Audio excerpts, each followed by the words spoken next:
A grand ballroom holding 100 people can get so quiet you hear the ice settle in the water glasses. I know, because I engineered that silence and I stood at the microphone inside it, timing it. Behind me, on a 14-foot projector screen, my wife was walking into room 117 of the Starlight Motel in 4K resolution.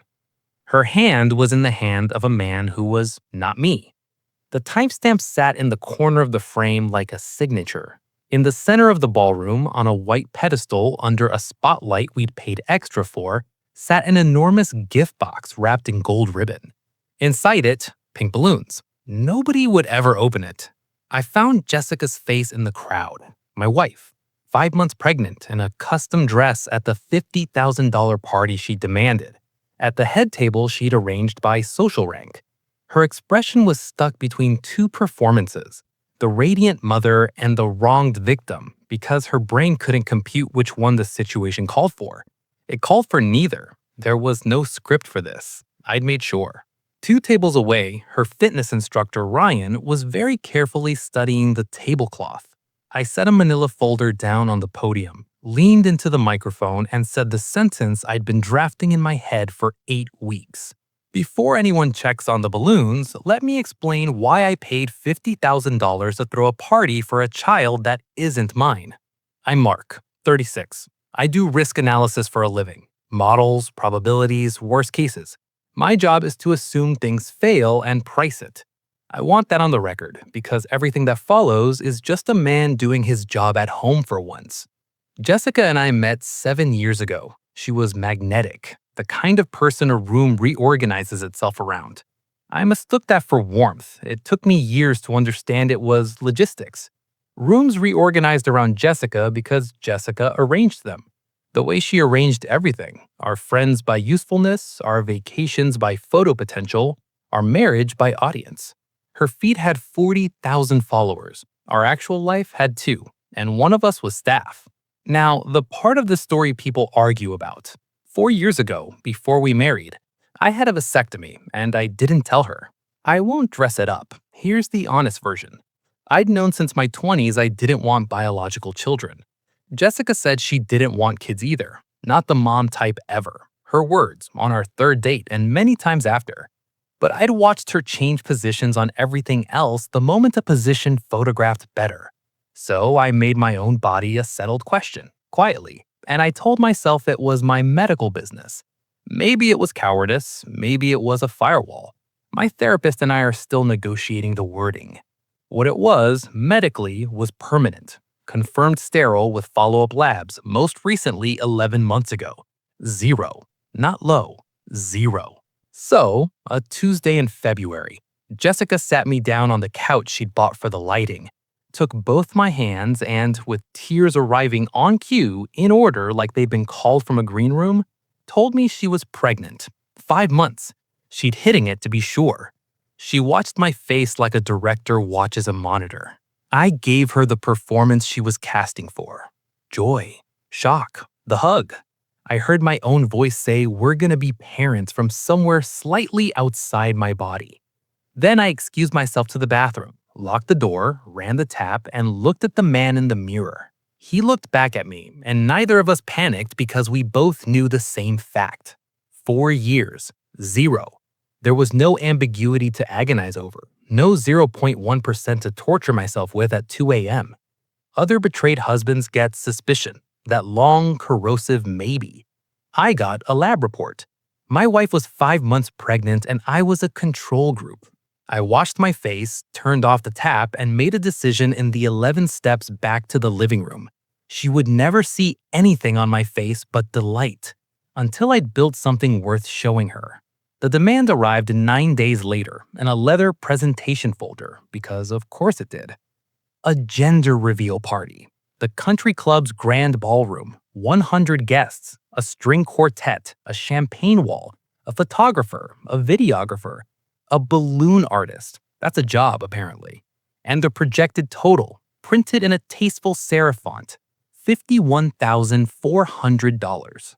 She slid it across the kitchen island with the ceremonial confidence of a woman who had already survived my objections 100 times in rehearsal. She had her arguments loaded. Her sister's party was at a vineyard. Did I want people to think we couldn't? Book it. All of it. The balloon artist, too. She blinked. She'd prepared for a war, and I handed her a checkbook. And for one flicker of a second, something in her recalibrated. A look I'd catalog later, in hindsight, as the first time she wondered if I was smarter than her files indicated. Then vanity overrode it. She squealed, hugged me, and started texting. Let me explain the $50,000, because it's the thing people fixate on. I wasn't buying a party, I was buying a venue. Think it through the way I did, at my desk with a legal pad.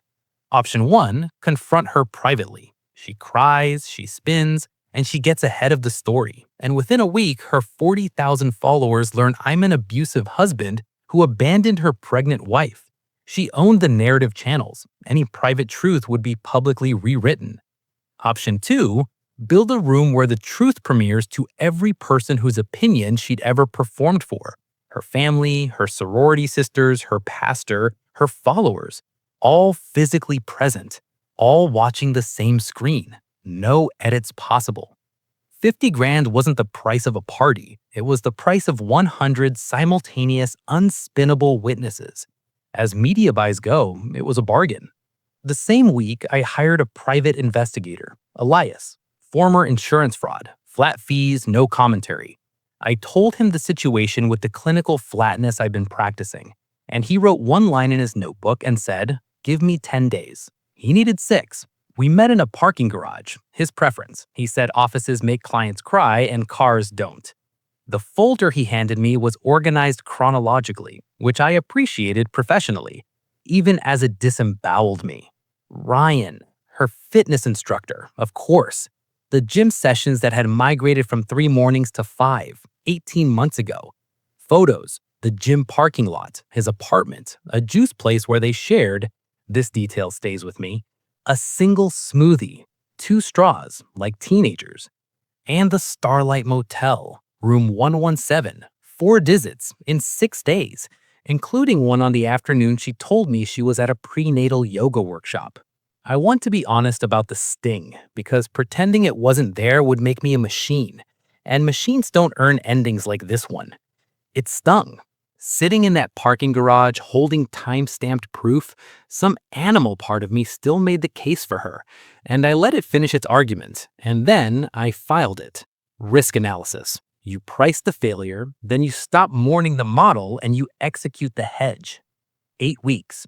That's how long I lived undercover in my own marriage, and I'll tell you plainly, it was the hardest thing I've ever done, and I do stress testing for banks. I complimented the glow. The glow is real, by the way. Pregnancy gives you one, biology doesn't check paternity. I assembled a crib for a nursery I knew I'd never use, on video, for her feed, and smiled at the camera. One evening, she grabbed my hand and pressed it to her stomach, and I felt a kick. A real, living kick from a real, innocent kid who did nothing wrong to anyone.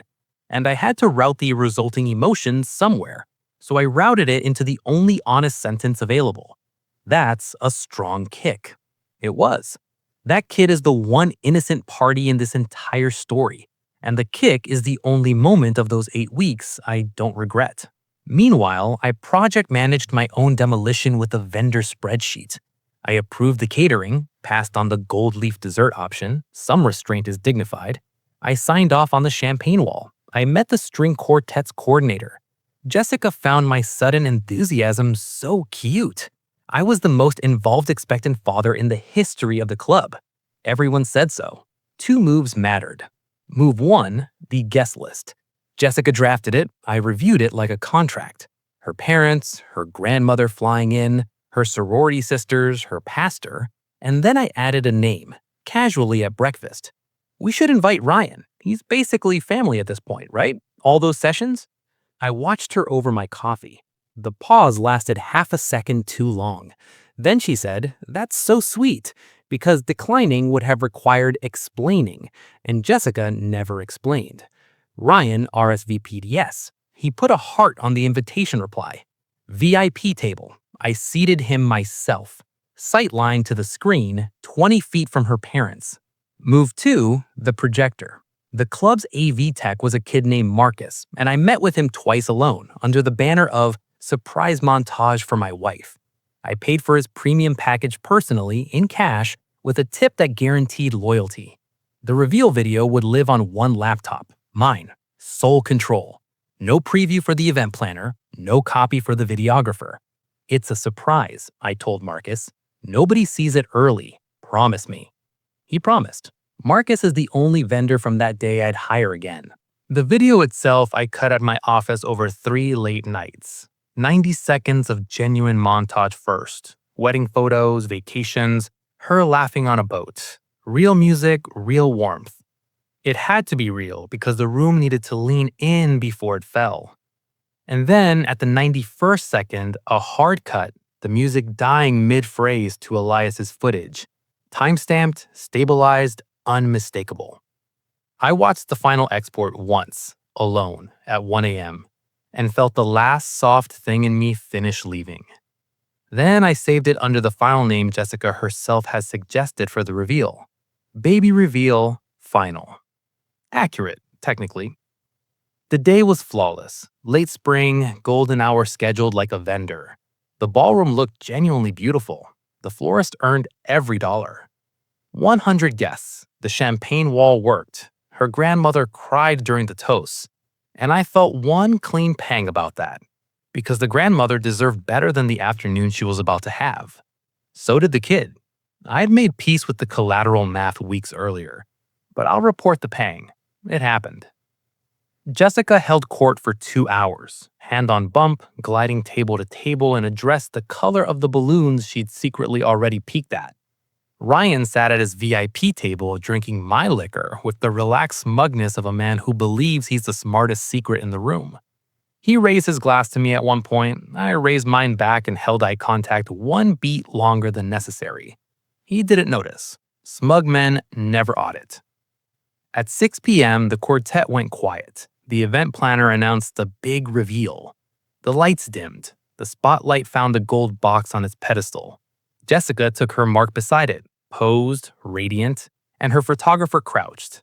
100 phones came up and started recording. Her audience, armed by their own habit, about to document the wrong event. I took the stage, thanked everyone for coming, and said, "Before we open the box, I made a little something for my wife." A warm awe rolled through the room. Jessica pressed her heart to her chest. I nodded to Marcus. The montage played. 90 seconds of us. The room leaned in, cooing on cue. Jessica's eyes actually shimmered, and to this day, I don't know if it was performance or if some corner of her briefly missed the marriage she'd been strip mining. The music swelled. Then it cut. The silence 100 people make when romantic strings die mid-note into motel parking lot is not silence. It's a vacuum. It has suction. The screen showed the Starlight Motel. It showed Ryan's truck. It showed my pregnant wife crossing the lot, checking over her shoulder. The over-the-shoulder check played huge on 14 feet of screen, and taking the hand of her fitness instructor at the door of room 114. 4 visits, 4 timestamps. The edit gave each one exactly enough air. Someone's glass broke near the champagne wall. Her grandmother said something in Portuguese. Ryan stood up, sat down, then stood up again. A man rebooting. Jessica screamed my name once, then went for the stage stairs, then stopped because what exactly was she going to do on stage? Debate the timestamps? I took the microphone off the stand and opened the manila folder, and I read, in the tone I use for quarterly reports, Statement of medical fact. I underwent a vasectomy on March 11th, 4 years ago. Confirmed sterile by follow-up testing 3 times since, most recently this January. Copies are available at the podium. The child my wife is carrying has a father in this room. It has never been me. I let the room do its own arithmetic about father in this room. 100 heads turned toward Ryan on pure instinct, like a school of fish. His table might as well have had a spotlight of its own.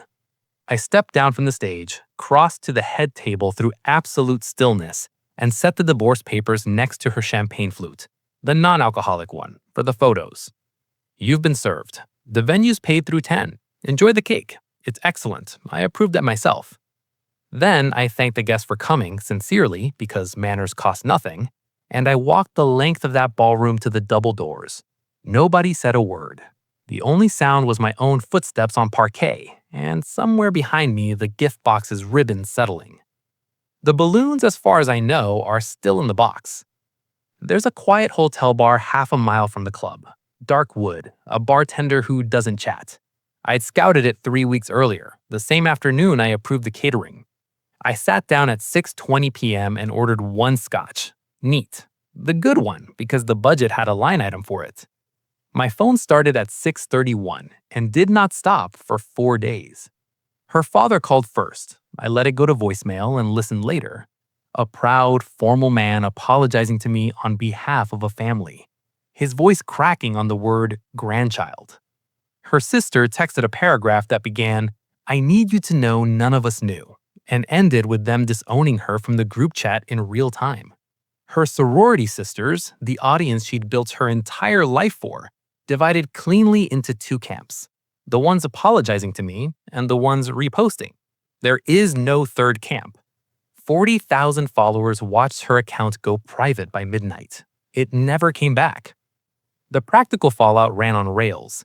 The prenup, her lawyer's idea originally, drafted back when she assumed I was the liability, protected my assets completely. The affair and the 8 weeks of documented fraud around it gutted what little leverage remained. She'd resigned from her job 2 months earlier to focus on the pregnancy, a decision made when the plan was my income for 18 years. The plan had assumed a different reveal. And Ryan, confronted with actual fatherhood, the invoice version with court-ordered payments and 3 a.m. feedings, discovered a passion for personal training opportunities in another state. He lasted 19 days. Men who'll take your wife to the Starlight Motel 4 times a week will not take her to a single pediatric appointment. The math on that is public and ancient, and she'd have known it if she'd ever run her own risk analysis. She's at her parents' now. They took her in. For the kid's sake, her father's voicemail said. And I respect that, because the kid remains the one innocent line item in this whole ledger. I hope he's born healthy. I mean that without irony. None of this was his. People ask 2 questions. The first is about the vasectomy. Was the secrecy wrong? Maybe, probably even. I've stopped litigating it. It was a firewall. And the fire came, and I won't apologize for the sprinklers while standing in the ashes of the arson. The second question is about the money. $51,400 for a party that lasted 2 hours and 11 minutes. Here's the itemization. An opening confrontation, she survives. She'd been worse. A quiet divorce, she wins. The story goes wherever she posts it. But one ballroom, one screen, 100 of her own hand-picked witnesses, and her whole curated world watching the truth premiere in 4K with a string quartet still seated, that she does not survive. That is not recoverable by caption. The bartender asked me if I was celebrating something. I thought about it honestly. An opening night. One performance only. Best 50 grand I ever spent.